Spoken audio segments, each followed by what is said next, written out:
Hello guys, j'espère que vous allez bien. Cette vidéo-là, justement, c'est tombé vers moi et j'essaie de partager avec vous. Ça montre une réalité. C'est une femme qui se met à risque et qui a vécu beaucoup. On va dire qui a vécu l'enfer, qui a vu l'enfer sur toutes ses formes. Elle a pu être délivrée. Dans la description, il y a son site internet où vous pouvez voir ses témoignages. Il y a aussi beaucoup de vidéos sur elle, beaucoup d'entrevues qu'on peut retrouver dans son intégralité, que vous allez pouvoir retrouver. Et elle nous expose les rituels, elle nous expose tant de choses et elle a côtoyé de très près nos célébrités. Vous savez, le monde qu'on met comme on regarde en avant, qui nous font rêver, qu'on veut, qu'on est dans leur fan club, même qu'on est des fanatiques d'eux. Mais ces personnes-là, derrière, tout ce qui brille n'est pas de l'or. Elle, on parle souvent, il y a des histoires de trafic, on parle souvent de ça, mais on parle jamais vraiment, on met jamais un visage sur de quoi qu'ils ont l'air, ces personnes qui ont subi tout ça. On entend qu'il y a eu des survivantes, mais de la part des survivantes, elles essaient juste de refaire leur vie avec tout leur traumatisme. Mais elle a décidé, comme si elle est en vie avec tout ce qu'elle a vécu, c'est qu'elle doit parler de tout ce qu'elle a vécu, justement. Laisser savoir au monde que ça existe. Laisser savoir au monde d'être vigilant. Laisser savoir au monde que tout ce on entend, c'est pas que des mythes pour faire des gros titres. On y va sans perdre des steaks.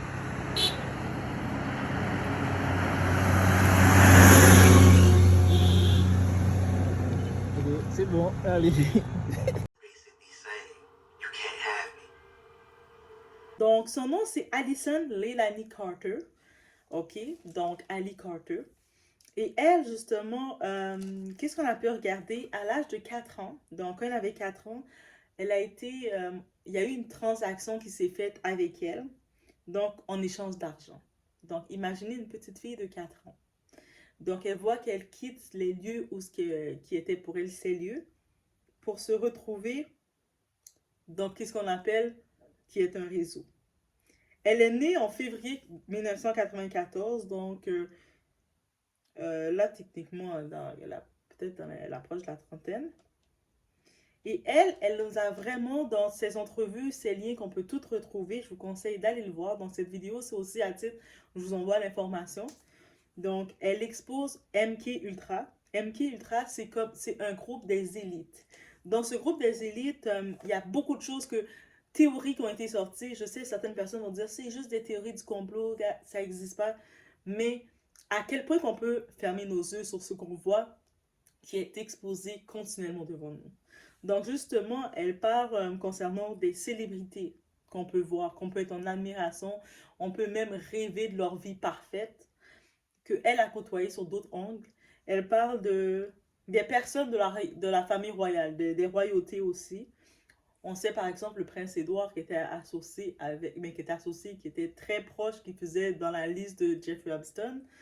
Et j'en passe. Récemment, on a pu voir dans la poursuite, par exemple, de Didi, le nom de Prince Harry qui est ressorti aussi. Et j'en passe, et j'en passe. On a aussi des présidents aussi qui sont concernés, qu'elle a vu. Et elle parle tous les trucs sur les églises, les rituels sataniques. Donc, elle, des fois, on l'utilisait comme tout simplement dans les rituels sataniques. Les villes souterraines et les tunnels, en parenthèse. On se rappelle, vers la fin 2023, si vous vous rappelez, vous pouvez aller le taper, il y avait un tunnel qui avait été découvert à New York, à Brooklyn plus précisément, et puis c'était en dessous de la synagogue, d'une synagogue, et dans le tunnel, on avait découvert beaucoup de ce qui semble du sang humain et beaucoup de trucs pour laisser entendre qu'il y avait quelque chose qui s'était passé. Tout d'un coup, on n'entend plus parler du tunnel. Mais allez taper les articles, vous allez voir tunnel en dessous d'une synagogue à Brooklyn. Et puis là, on n'entend plus parler de ça. C'est comme, OK, ça a été effacé, c'est correct. Mais elle aussi, elle expose ça. Elle parle de trafic d'organes. Vous savez, surtout, on parle États-Unis, mais pas qu'aux États-Unis. Et c'est ça qu'elle précise. Canada, on n'est pas à l'abri. Ou en Amérique, et même un peu partout dans le monde, on n'est pas à l'abri. Il y a beaucoup de disparitions. Et qu'on retrouve plus la personne. La personne s'est volatilisée complètement. Mais elle confirme l'histoire du trafic d'organes. Ça, je n'étais pas trop au courant de le tout, mais ça, je vais me renseigner un peu plus. Le Baby Farms. Le Baby Farms, c'est comme la ferme des bébés, mais j'ai pas trop compris exactement. Est-ce que c'est concernant des transferts des gens d'adoption illégale? Je n'ai pas trop compris ce concept-là, mais je fais une vidéo vraiment pour me renseigner sur ce sujet. Il y a le clonage, l'histoire du clonage. On sait que ça vient beaucoup, le clonage. Que des fois, on voit certaines célébrités ou certaines personnalités qui commençaient à dénoncer un système. Quelques temps plus tard, on voit la personne revient complètement changée, différente. Et puis, quand on regarde de proche la personne, on sent que, par exemple, Kanye West, on dit qu'il est cloné ou pas. Et il y a d'autres personnalités autant que lui, mais bref.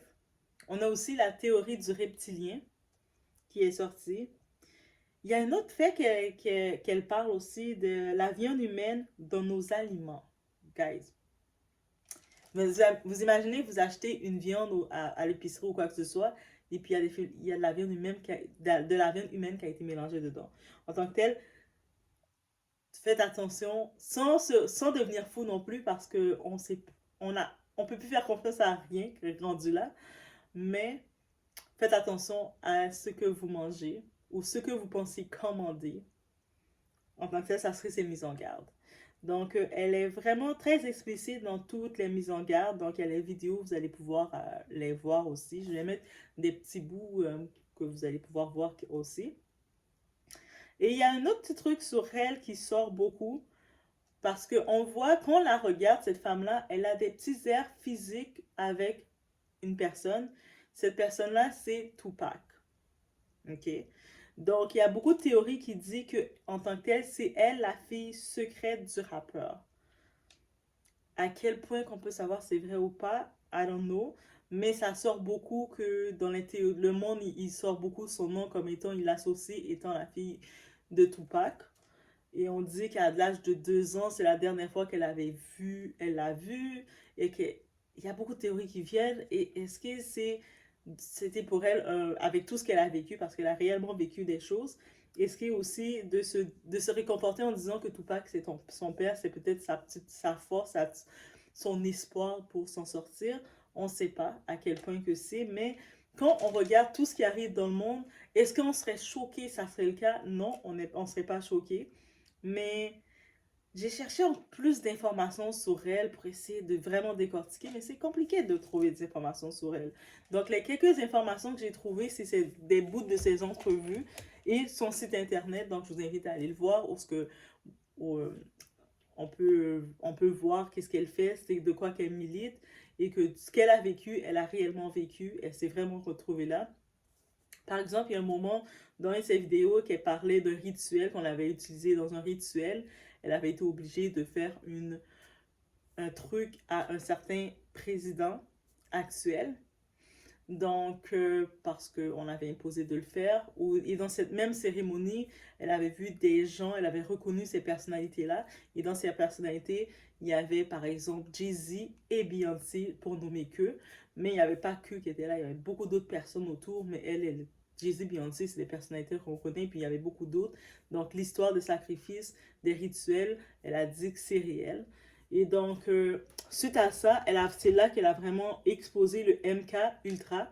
Le groupe MK Ultra, c'est vraiment un groupe réel qui existe avec les grandes têtes, les grandes personnalités de plusieurs domaines et qu'eux autres, ils font beaucoup de rituels et ils ont des tunnels. Et juste en passant, le laisser savoir juste en passant, quand ils étaient allés faire la descente chez Didi, ils avaient trouvé un tunnel. Alors, saying. Et il n'est pas le seul à avoir des tunnels, il y a d'autres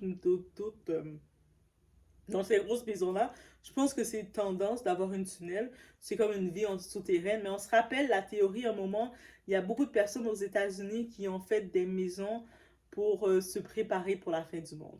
Donc, l'histoire du tunnel, quand on regarde cette théorie, nous, les personnes qui ne sont pas riches comme eux, ben, si à la fin du monde, on va devoir vivre avec, mais les personnes riches, ils ont essayé de se protéger au-dessus de nous. Donc, nous, on a la foi en se disant que si c'est la fin du monde, mais Dieu va nous protéger. Mais eux autres, ils ont créé leur tunnel, toutes les choses. Donc, c'est pas surprenant qu'on découvre beaucoup de tunnels et des villes sous... Par contre, l'histoire des villes souterraines, ça, c'est une autre chose aussi à se renseigner. En tout cas, en tant que tel, il y a plein de sujets qui est abordé avec elle, que c'est des sujets, je pense que c'est à faire des petites capsules séparées pour regarder vraiment en détail c'est quoi exactement cette théorie-là sur. Et donc, c'était une petite vidéo présentation, guys. Donc, pour laisser savoir ce qui est, ce qui s'en vient. Et si vous étiez au courant, vous avez entendu, vu ces vidéos aussi, ou si vous avez plus d'actualité sur cette femme, n'hésitez pas à le partager dans les commentaires. On est là aussi pour en apprendre, découvrir encore plus de tout ce qui se passe autour. Et c'est ça. Et de faire attention, en même temps, de tout ce qu'on découvre, le fait, c'est pas d'avoir peur et puis de devenir comme... on reste caché au-dessous d'une roche, mais le fait de comprendre qu'est-ce qui arrive autour. Tout ce qui brille n'est pas de l'or. Et surtout, de ne pas développer le fanatisme sur ce genre d'individus qui ont déjà vendu leur âme. Et souvent, quand ils vous amènent leurs produits, ce qu'ils vous amènent, c'est pour vous perdre et pour vous corrompre. Donc, on est conscient de ça, mais c'est la meilleure façon qu'on peut nous-mêmes se protéger. Je vous laisse sur ce. On se voit aux prochaines vidéos. N'oubliez pas, mettez un petit like de support, ça fait toujours plaisir. Et si vous n'êtes pas abonné, n'hésitez pas à vous abonner. Il y a plein de vidéos qui s'en viennent concernant surtout ce sujet-là que j'ai vu. Donc, c'est une petite introduction pour ce qui s'en vient selon... Je vais le séparer avec tous les thèmes qu'il y a. Je vais le séparer selon différentes vidéos parce que un seul vidéo avec tous ces thèmes-là, ça va être trop mélangeant. Donc, on va regarder chacun des sujets différents qu'elle aborde, qu'elle a vécu dans son traumatisme. Elle est survivante. C'est pas pour rien. Quand on parle survivor, elle peut réellement dire qu'elle est une survivante. Et puis, malheureusement, et puis c'est ça. Donc, j'ai laissé aussi, encore une fois, je répète, dans la description de la vidéo, j'ai laissé le lien de son site à elle, parce qu'elle a un site à elle. Donc, j'ai laissé le lien que vous allez pouvoir aller jeter un coup d'œil et puis regarder aussi les vidéos que vous voyez, tout ce que vous voyez. Et n'hésitez pas, l'information que vous allez revenir, on peut discuter ensemble donc dans la place des commentaires. Et c'est tout.